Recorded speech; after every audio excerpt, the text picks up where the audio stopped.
ډېرو ګرانو زده کوونکو سلامونه. هیله لرم چې ټول جوړ و روغ اوسئ. خپل درسي چینل ته تدریس ریاضی آسان ته ښه راغلاست. هیله لرم چې درسونه مو لایک کړئ، کومنټ هم ورته کېږدئ او خپل درسي چینل سبسکرایب کړئ او درسونه د نورو ملګرو همصنفانو سره هم شریک کړئ. خپل نوی درس به بیا هم پیل کړو په بسم الله الرحمن الرحیم. د موږ تاسو نننی درس مضمون د اووم ټولګي ریاضي، موضوع د نسبتي عددونو د جمع او تفریق عملیې د 101 نه تر 102 پاڼې پورې او د تاسو ښوونکي سپوږمۍ وردک. اوس به راشو د تاسو د درس لومړی صفحه به وګورو، عنوان به وګورو چې چیرته د یو څه لیکل شوي دي. په دې صفحه کې تاسو وګورئ، دلته یې د ټوکر پلورنځی ښودلی دی یا د ټوکرو د خرڅلاو دوکان یې ښودلی دی او دلته یې څه سوال مطرح کړی. ویلي دي چې که د یوه څادر د جوړولو لپاره 5 سعی 1 په 3 متره ټوکر پکار وي او د غاړې د څادر لپاره 2 سعی 2 پر 5 متره له همدې ټوکر څخه اړتیا ده، که دا د اړتیا ټوکر له 15 سعی 1 پر 2 متر ټوکر څخه پرې کړو، څومره ټوکر به پاتې شي؟ موږ لومړی باید دغه دوه نسبتي عددونه چې 15 سعی 1 په 3 2 سعی 2 په 5 دي، دغه دوی ټوټې باید جمع کړو او پس دغه ټول ټوکر نه چې 15 سعی 1 په 2 دی ته تفریق یې کړو. څو مثالونه یې تاسو په کتاب کې حل شوي، هغه حل شوي دي، هغه د په خپله مرور کړئ. خو زه به مخامخ تمرین ته راشم یا تاسو د پوښتنو برخې ته به راشم. د پوښتنې برخې نه مخکې دلته په سره رنګ لیکل شوي چې د نسبتي عددونو د یادښت په شکل په سره رنګ نوشته شوي. زه درته لولم. د نسبتي عددونو د جمع یا تفریق په عملیو کې همدومره بس دي چې مشترک مخرج پیدا کړو او صورتونه یې سره جمع یا تفریق کړو. یعنی که علامه منفی و تفریقی وی او که علامه د صورت جمع و جمعی وی او مخکې د هغه نه څه کړو، مخکې د هغه نه مشترک مخرج پیدا کیو. زه به دغه کار چې دلته لیکلی په سره رنګ، زه به عملی د پوښتنو په برخو کې تاسو سره کار کړم. په خپلو کتابچو کې به یو ځای د سوالونه حل کړو، ځکه نور مثالونه تاسو په کتاب کې حل شوي دي. لازمه نه ده چې زه تکرار درته حل کړم. نو یوازې به زه د پوښتنه برخه چې په 102 صفحه کې 3 سواله دي یا 3 پوښتنې دي، زه به 3 واړه تاسو ته حل کړم. یوازې به د ډي جز به تاسو ته د کارخانګي په ډول پرېږدم. نو راشئ اوس یو ځای چې په کتابچه کې دغه سوالونه یو ځای حل کړو. په لومړۍ پوښتنه کې د ای جز دی. د ای جز دی 4 پر 15 جمع منفي 6 پر 15. 4 پر 15 دلته لیکو، 4 پر 15 جمع منفي 6 پر 15. دا سوال ډیر اسانه سوال دی ځکه مخرجونه یو شان دي، یو مخرج نیسو. 15 یو شان دي، نو صرف یو 15 د دوی مخرج نیسو او صورتونه یې هر علامه چې ده دلته لیکو. 4 دلته مثبت ده، دلته منفي ده. مثبت ضرب په منفي څه کې؟ منفي کې منفي 6. د 6 نه چې 4 ولاړ شي 2 پاتې کېږي. علامه د غټ عدد منفي 2 پر 15. دا سوال ما حل شو.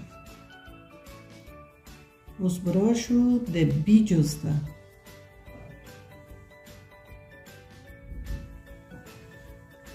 د بي جز 2 مختلف مخرجونه لري، نو باید دوی نه څه ونیسو؟ مخرج مشترک ونیسو. لومړی به یې ولیکو 9 پر 3 جمع 3 پر 4 مساوي کیږي په مخرج مشترک موږ تاسو مخرجونه چې مختلف وو ضربول 3 ضرب په 4 12. پس دغه څه کړل دا عدد د دې سره ضرباوه دا عدد د دې سره ضرباوه او په 4 کې چې ضرب شي څو کې او په 4 کې 28 جمع 3 په 3 کې څو کې 9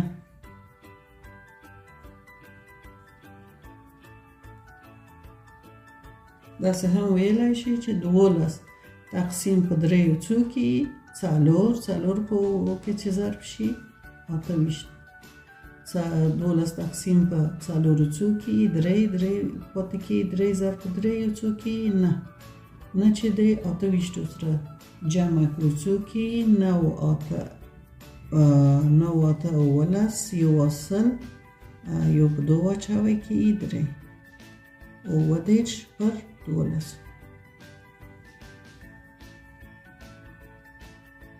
اوس براشو د سی جز ته د سی جز بیا هم مختلف مخرجونه دي مختلف مخرجونه چې ولیدو مخرجونه یو د بل سره څه کې وو اول ضربي وو مشترک مخرج نیسو نو دلته به ولیکو منفي 15 پر 8 مثبت منفي 9 پر 12 مساوي دی په 8 پر 12 چې ضرب کړئ 8 پر 2 14 اصل پر یو 8 یو اصل درلوده شپږ نوي 15 ضرب په 12 کړئ 15 چې ضرب په 12 کړئ کې شپېته عدد منفي او دلته مثبت ضرب په منفي څه کې منفي کې او ضرب په 8 کې او ضرب په 8 کې 50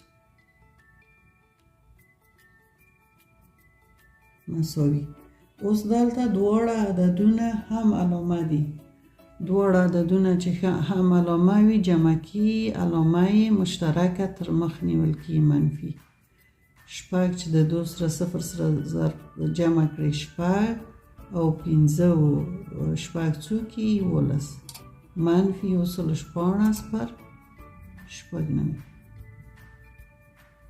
دا شوی تاسو ځواب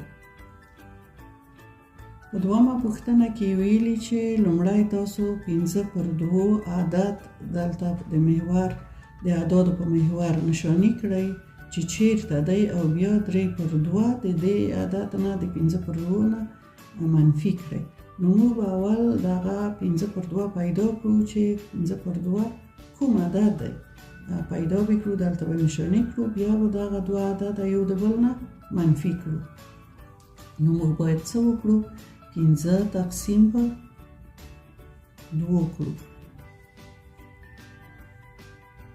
2 په 2 کې 4 15 نه 4 ولر شي یو پات کې دلته اشاریه یک دلته 0 کارته کې او بیا 15 په 2 کې لاس عددم څو شو 2.15 یعنی موږ یو 2 دلته پیدا کیو بیا د 2 نه تر 3 پورې په لاسو برخو ویشو دغه 15مه برخه یې څو دي دغه عدد دی 1 2 3 4 5 6 8 9 10 1 2 3 4 5 دغه عدد څو دی 15 پر 2 دی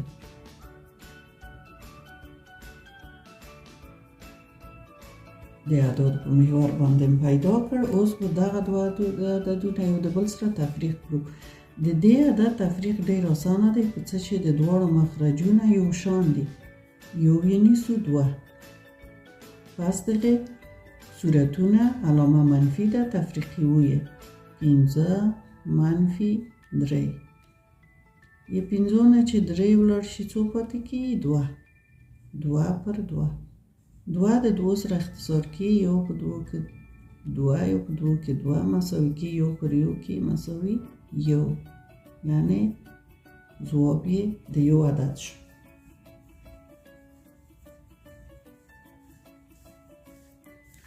اوس به راشو درېیمې پوښتنې ته.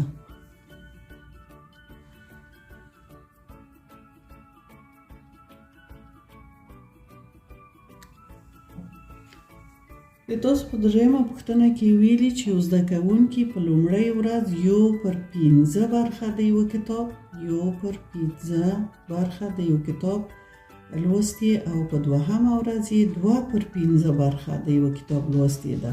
تاسو معلوم کړئ چې د کتاب څو برخې پاتې دي. په دوهمه ورځ یې 2/5 نو دا دواړه برخې جمعوو. ګورو چې څو برخې پاتې کیږي. مخرجونه یې یو شان دي، یو نیسو 15، صورتونه جمعوو 1 جمع 2 مساوي کیږي په 1 جمع 2 کې 3/5. ښه، اوس نو که کتاب ټول معلوم شو چې څو برخې دی، 15 برخې دی. د 15 برخو نه یې 3 برخې لوستي. څومره نور ولوستل شي چې 15 پوره شي؟ د 3 سره څومره جمع شي؟ 2 جمع شي. نو 2 برخه کتاب پاتې دی.